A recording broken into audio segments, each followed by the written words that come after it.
mayam yengbada pendra fajare sila sina yam hele post taw aina si he hai bi laba aina nang gana hai ba khudi mak ne loina mak inni nang hu zawal jan es kaino nang idudi sana sabi har ka dong man gre da sina ngani ngazun sina ngoma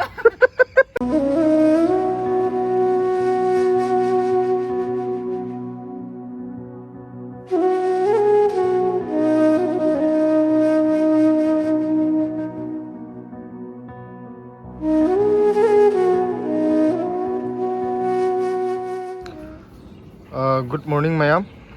ngasi weather ju yam nungai re ko khoi mathak ta ka khala ine ngasi ti khoi gi yam na maru ibo mung numit oire hawai jar yon ba numit ne adu dugi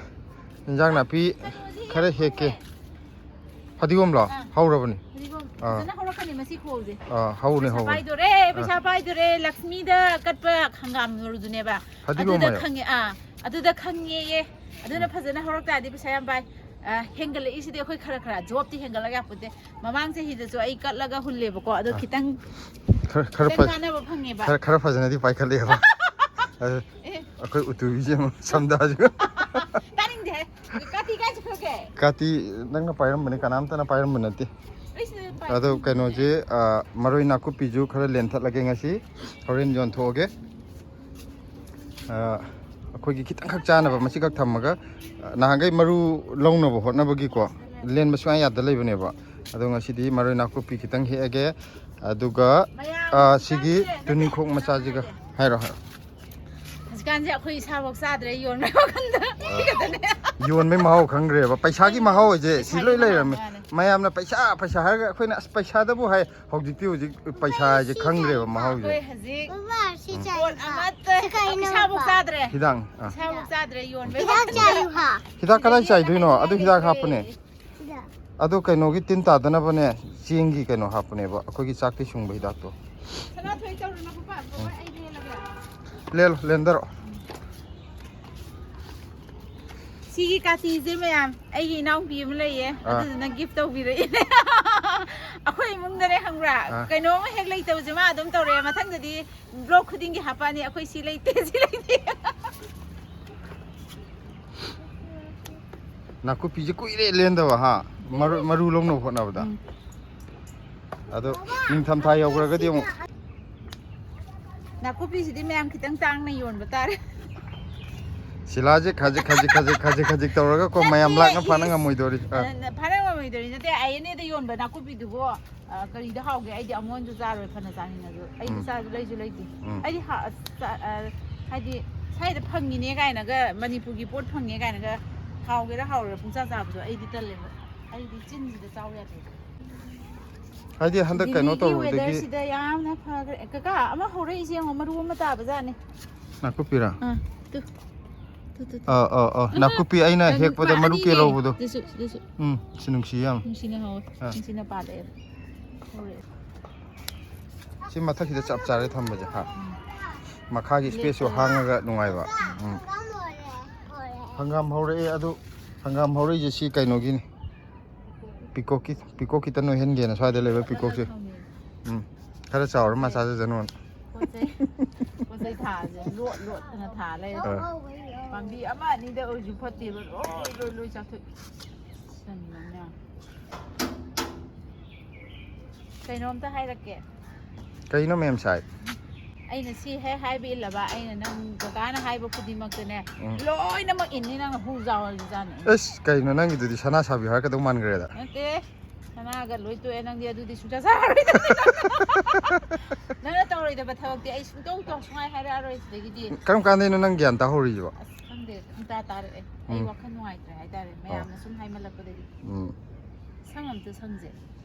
ai samjira ai pisa puthoga ai layo ju lai ge ba nang na puthok ndra ai samje ai khalli ne ai gi 50k jo boga samje sangajiran wani he dudi mayam na bu nung sire di 50k je kaishu nati kaino adudi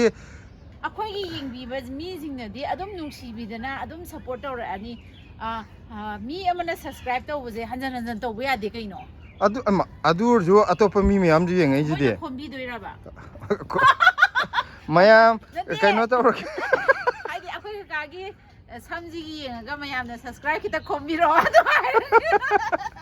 natradi ai talleba hadi chahi budi lire chahi ajing matamda chahi 50 suba mi jibu kasu hanuna kasu unada bani kanamta adu akhoi ka gidi 50 di lana yang wadi basuda adu wadi Terang akun ngai ri akhoi babagi mapok smaina hongdri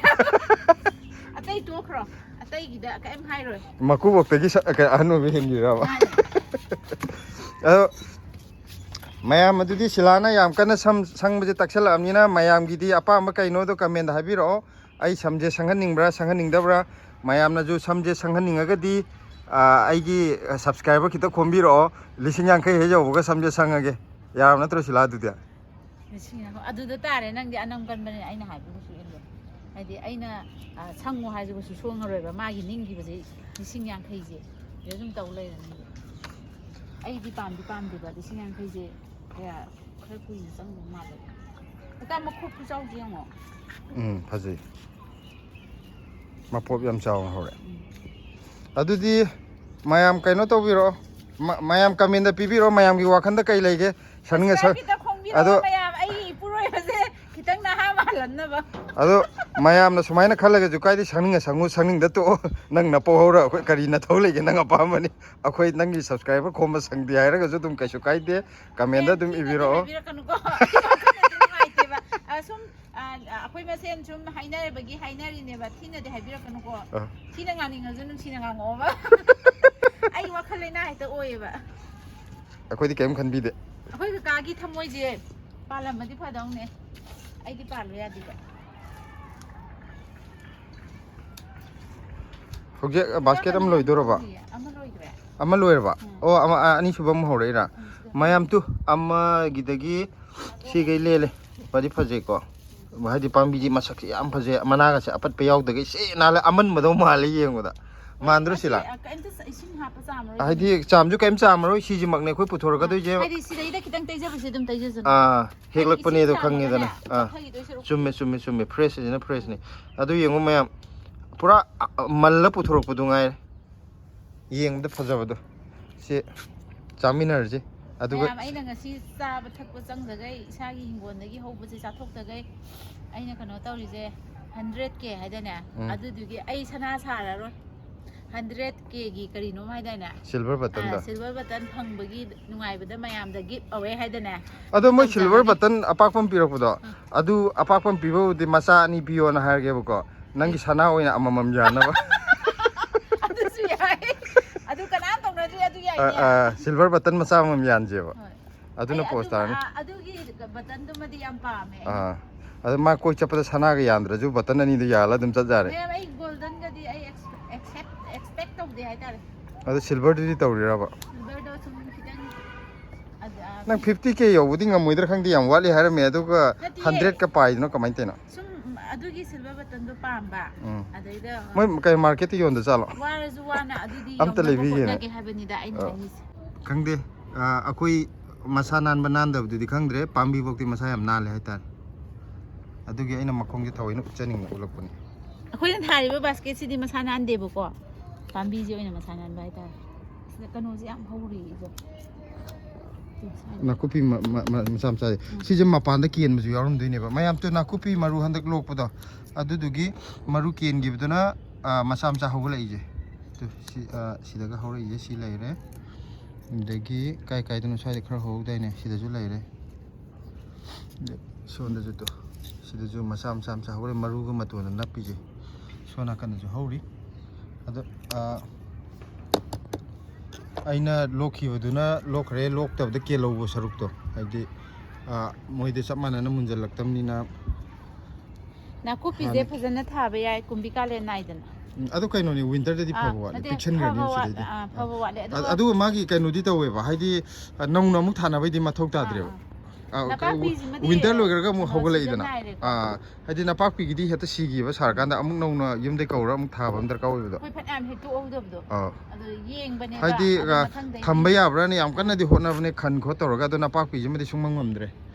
dugo nakupi di adum yai nakupi je kita yam thage yumde ju chara kita thabiro na hagi bane aina nakupi je khara yam thaninge na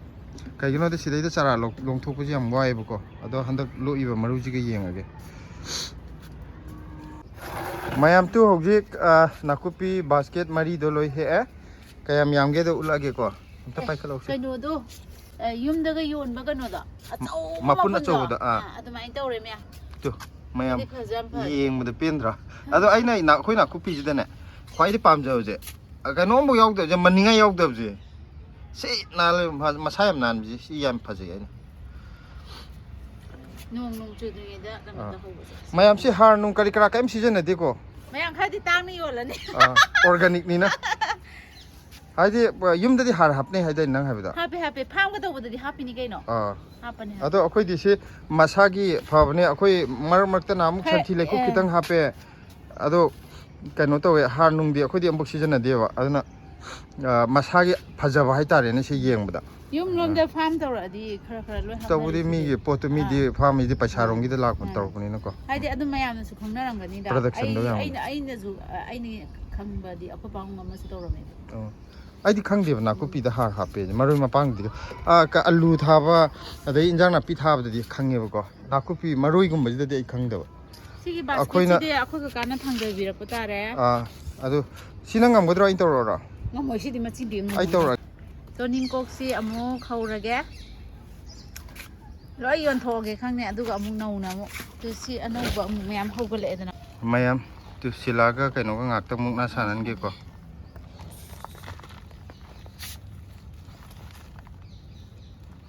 ꯃꯅꯥ ꯃꯌꯥꯝꯁꯦ ꯆꯦꯠꯄꯖꯥꯠꯅꯤꯍꯦ ꯁꯤ ꯑꯩ ꯂꯥꯛꯑꯒ ꯕꯨꯕꯨ ꯐꯨꯛꯇꯠꯀꯦ ꯅꯪ ꯁꯤꯂꯥ ꯃꯔꯥ ꯌꯥꯎꯔꯦ ꯃꯔꯥ ꯄꯥꯝꯕ ꯃꯌꯥꯝꯗꯣ ꯇꯨꯅꯤꯡꯈꯣꯛꯀꯤ ꯃꯔꯥ ꯄꯥꯝꯃꯦ ꯍꯥꯏꯕꯗꯣ ꯃꯌꯥꯝ ꯐꯖꯔꯦ ꯌꯥꯝ ꯌꯥꯝꯕꯗꯤ ꯅꯠꯇꯦ ꯑꯗꯨ ꯑꯣꯏꯇꯥꯔꯁꯨꯀꯣ ꯍꯧꯔꯤꯕ ꯈꯤꯇꯪꯗꯤ ꯐꯖꯕ ꯍꯥꯏꯇꯥꯔꯦ ꯅꯥꯀꯨꯞꯄꯤ ꯃꯌꯥꯝ ꯃꯔꯥ ꯄꯥꯝꯕꯗꯣ ꯅꯥꯀꯨꯞꯄꯤ ꯇꯨꯅꯤꯡꯈꯣꯛ ꯍꯧꯖꯤꯛꯇ ꯅꯥꯀꯨꯞꯄꯤ ꯂꯣꯏꯈꯤꯕꯒꯤ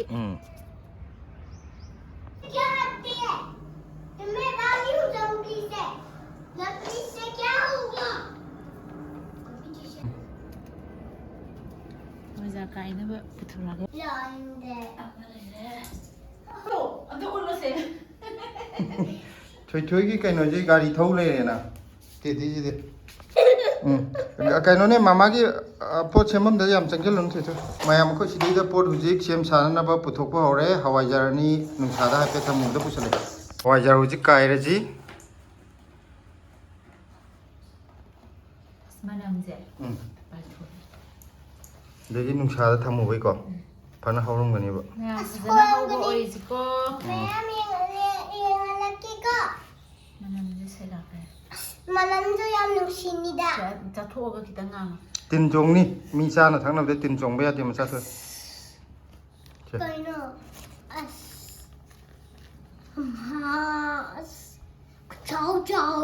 ꯈꯨꯆꯥꯎ ꯑꯃ ꯆꯥꯎꯋꯦ ꯑꯩꯈꯣꯏ ꯁꯤꯗꯗꯤ ꯈꯨꯆꯥꯎ ꯑꯃ ꯆꯥꯎꯕ ꯉꯥꯛꯇꯅꯦ ꯃꯆꯥ ꯂꯩꯇꯦ ꯃꯆꯥ ꯂꯩꯇꯦ ꯑꯆꯧꯕꯅꯦ ꯑꯩꯈꯣꯏꯒꯤ ꯑꯩꯈꯣꯏ ꯁꯤꯗꯗꯤ ꯀꯩꯅꯣ ꯉꯥꯛꯇꯅꯦ ꯑꯆꯧꯕ ꯉꯥꯛꯇꯅꯦ ꯃꯔꯤꯁꯦ ꯑꯗꯨꯝ ꯃꯇꯦꯛ ꯑꯃ ꯂꯧꯈꯠꯂꯛꯄꯗ ꯁꯝꯅꯔꯛꯄ ꯃꯇꯦꯛ ꯑꯃ ꯑꯣꯠꯂ ꯌꯦꯡꯉꯛꯑꯣ ꯑꯣꯠꯂꯛꯑꯣ ꯑꯗꯨꯗꯨꯒ ꯀꯣꯝꯄꯥꯛꯁꯤꯗ ꯍꯩꯗꯣꯛꯅꯕ ꯄꯨꯂꯞ ꯀꯣꯝꯄꯥꯛꯇ ꯐꯖꯅ ꯀꯥꯕ꯭ꯔꯥ ꯀꯥꯗꯕ꯭ꯔꯥ ꯈꯔ ꯋꯥꯠꯄ꯭ꯔꯥ ꯑꯁ ꯀꯥꯏ ꯑꯩ ꯍꯪꯉꯤꯅꯦ ꯃꯃꯥꯡꯒꯤꯗꯨꯕꯨ ꯍꯟꯗꯛ ꯀꯅꯥꯅ ꯐꯖꯩ ꯁꯤꯁꯨ ꯑꯗꯨꯝ ꯑꯩꯗꯤ ꯑꯗꯨꯝ ꯊꯤꯗꯤ ꯈꯪꯗꯦ ꯃꯃꯥꯡꯒꯤꯗꯣ ꯑꯩꯗꯤ ꯈꯤꯇꯪ ꯋꯥꯠꯂꯦꯕ ꯐꯖꯕ ꯃꯌꯥꯝ ꯀꯣꯝꯄꯥꯛꯁꯤꯗ ꯂꯣꯏ ꯍꯩꯗꯣꯛꯑꯒ ꯁꯤꯗꯒꯤ ꯍꯥꯞꯄꯗ ꯅꯨꯡꯉꯥꯏꯅꯕ ꯑꯁ ꯂꯥꯗꯨ ꯇꯥꯔꯦꯗ ꯂꯥꯗꯨ ꯇꯥꯕꯗꯨꯒꯤꯁꯨ ꯇꯧꯗꯦꯗ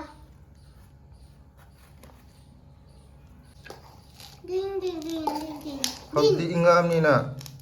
ꯅꯨꯃꯤꯠꯁꯨ ꯈꯔ ꯀꯨꯏꯅ ꯈꯔ ꯌꯥꯝ ꯊꯝꯗ ꯌꯥꯔꯣꯏ ꯃꯔꯤꯗ ꯑꯗꯨꯝ ꯁꯝꯅꯔꯤ ꯍꯥꯏꯕ ꯃꯔꯨ ꯀꯥꯕꯒꯤ ꯌꯥꯝ ꯀꯟꯅ ꯑꯣꯠꯂꯣꯏꯒꯦ ꯃꯃꯩ ꯑꯣꯏꯔꯕꯣ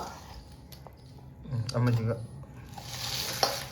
ꯁꯤꯅ ꯑꯅꯤꯁꯨꯕ ꯉꯥꯔꯨꯕꯥꯛ ꯑꯅꯤꯁꯨꯕꯅ ꯍꯋꯥꯏꯖꯥꯔ ꯂꯨꯕꯥꯛ ꯍꯥꯏꯇꯥꯔꯦ ꯍꯋꯥꯏꯖꯥꯔ ꯂꯨꯕꯥꯛ ꯃꯆꯥ ꯉꯥꯔꯨꯕꯥꯛꯇ ꯑꯣꯟꯊꯣꯛꯄ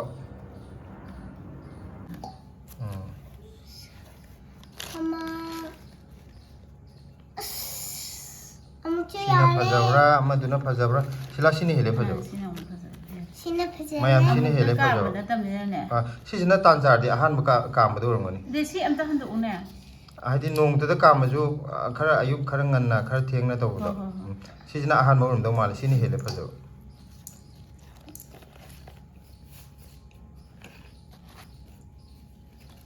masuk fazadra sina. Phaje. Sina hawaijar posta. Sina hawaijar.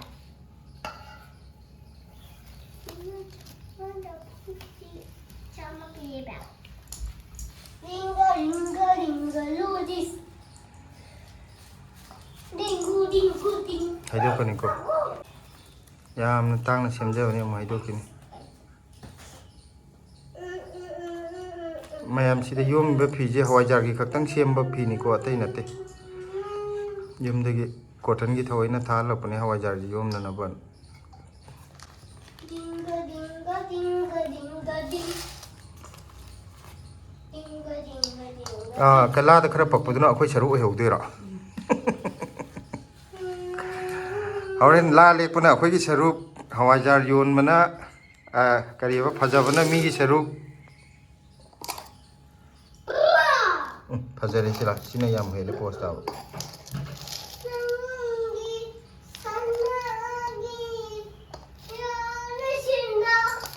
kari sai na ma jana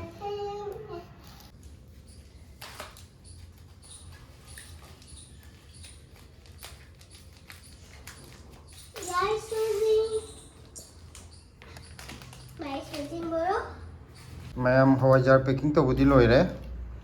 hawaijar mayom ji kumapan thoe aduga khoi gi sana budi upai leite la da maset amani na bho jine aduga si compact si khabai em khaktane ati mayom am ju konadre si jana khoi gi tare to si jana ni si da khara na phori na silana am ko lani aina am ko la charani ngarwa ni legi thoi thoi gi na compact gi jata yona ba na ba da ko Sada thaktre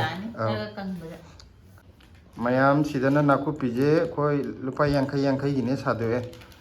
yang kai je khar di khangje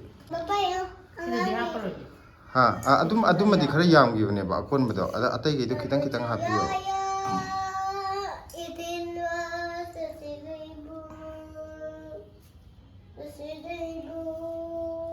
Mayam masadi silai bani khatnarin yami yam dena silana pot jolakpagi haisingba adagi aina mu Mana mapalomda leibagi haisingdaba haidi amu yamandraju yengba nuaitedana yamana budi dum khangbani na poto leirakpani na khangwa khoi di khangde yamdra boi de khalle baidi mayam si sadoi je lupa yang kai gini ko sa mayam bi wakhanda kai leibi na kham tawbiyo ado khoi gi di aseng bagi organic hairo budi yam tangi oni ko organic te ai ni gi pawado lupa ni pudo lupa sadu si jam adudi yam thi faida aine gi dudi mahau ju leite plus moi gi dudi hidak ka hapaga ju thare ini adudi yam thi khenai heba ai amu hanna na wanda leije du haiju leiju leiroye chadam na phai moi gi dudi chaning de ai gi yam chaning dra do adubudi yam faida ada akhoi gi na sum ai leiba la ka do ya to pam ta na te dana ai gi subscriber oi doi di dana adugi ayam khan bani da magi tang hong bai na tana ya dra na khan la ba khoi adudi ya ada ai gi subscriber la ka doi ni mi ato palam dei leiba la toi na te khoi di na ku pije kano tor ga lenthala matung da kaimta cham khot pa tau te ko masabudi dum nanjai yamna ade atui mathakte tu si leba ka pai je pakcher jeno lenthalak pa dugi makhong de leba ngai ko hori sing pa aga mu pat kho taw do pam de ha ai law na dum ta aduga kano moin charam dai da amuk cham do dum lei na moina aduga naku pi je mot pa khot pa junate aduga fresh we ni dana yare yam hai koi ini ji khar di dum tawre hai ta after all aina ahamda mapun macam chapun jira heba mana mapun punduk so pudi cherang da hapse na hai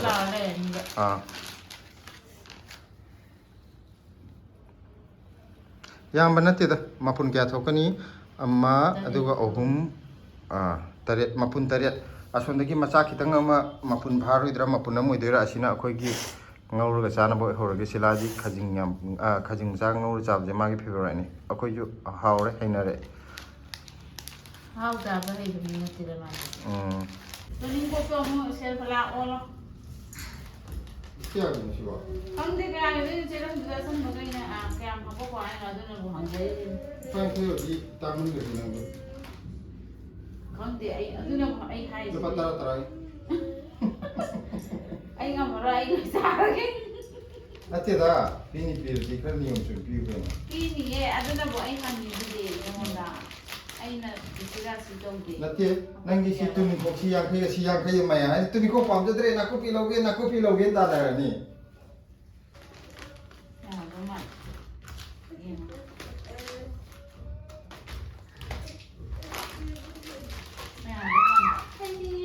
ꯌꯥꯝꯃꯟꯗ꯭ꯔꯕ ꯑꯗꯨꯁꯨ ꯌꯥꯝꯃꯟꯗ꯭ꯔꯕ ꯑꯗꯨꯝ ꯍꯥꯏꯕꯤꯔꯛꯎ ꯃꯁꯤ ꯃꯉꯣꯟꯗ ꯏꯌꯥ ꯌꯥꯅꯤꯡꯗ꯭ꯔꯤꯌꯦ ꯇꯧꯔꯤꯁꯦ ꯌꯥꯔꯅꯤꯗ ꯃꯌꯥꯝ ꯑꯩꯈꯣꯏ ꯁꯤꯗ ꯃꯔꯣꯏ ꯄꯦꯀꯦꯠ ꯁꯥꯗꯣꯛꯄ ꯂꯣꯏꯔꯦ ꯇꯨꯅꯤꯡꯈꯣꯛ ꯄꯦꯀꯦꯠ 4 ꯈꯛꯇꯅꯦ ꯁꯤꯒꯤ ꯑꯦꯛꯁꯇ꯭ꯔꯥꯁꯤꯅ ꯍꯣꯔꯦꯟ ꯇꯨꯅꯤꯡꯈꯣꯛ ꯄꯥꯝꯃꯒ ꯁꯤ ꯀꯩꯒꯨꯝꯕ ꯃꯤꯅ ꯂꯩꯊꯣꯛꯈ꯭ꯔꯒ ꯑꯃꯨꯛ ꯄꯥꯝꯕ ꯌꯥꯎꯔꯒꯗꯤ ꯈꯤꯇꯪ ꯆꯥꯅꯕ ꯍꯥꯞꯄꯦꯅꯀꯣ ꯑꯗꯒꯤ ꯅꯥꯀꯨꯞꯄꯤ ꯁꯣꯟꯗ ꯄꯦꯀꯤꯡ 2 ꯁꯣꯟꯗ 5 ꯑꯃꯒ ꯅꯥꯀꯨꯞꯄꯤꯁꯦ ꯀꯩꯅꯣ 8 ꯑꯃꯒ ꯁꯦꯝꯇꯣꯛꯑꯦ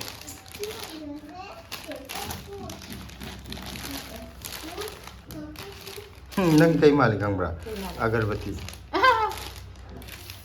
ꯆꯦꯔꯪꯗ ꯍꯥꯜꯂꯒ ꯃꯈꯣꯛ ꯃꯌꯥꯝ ꯊꯤꯟꯇꯣꯛ ꯊꯤꯟꯇꯣꯛ ꯂꯩꯕꯗꯣ ꯁꯤꯗꯅ ꯅꯥꯀꯨꯞꯄꯤ ꯂꯩꯔꯦ ꯁꯤꯗ ꯂꯩꯔꯦ ꯍꯋꯥꯏꯖꯥꯔꯅ ꯁꯤꯗꯩꯗ ꯍꯥꯞꯄꯒ ꯔꯦꯗꯤ ꯊꯝꯃꯦ ꯃꯌꯥꯝ ꯈꯥꯎꯁꯨ ꯄꯨꯅꯅꯕ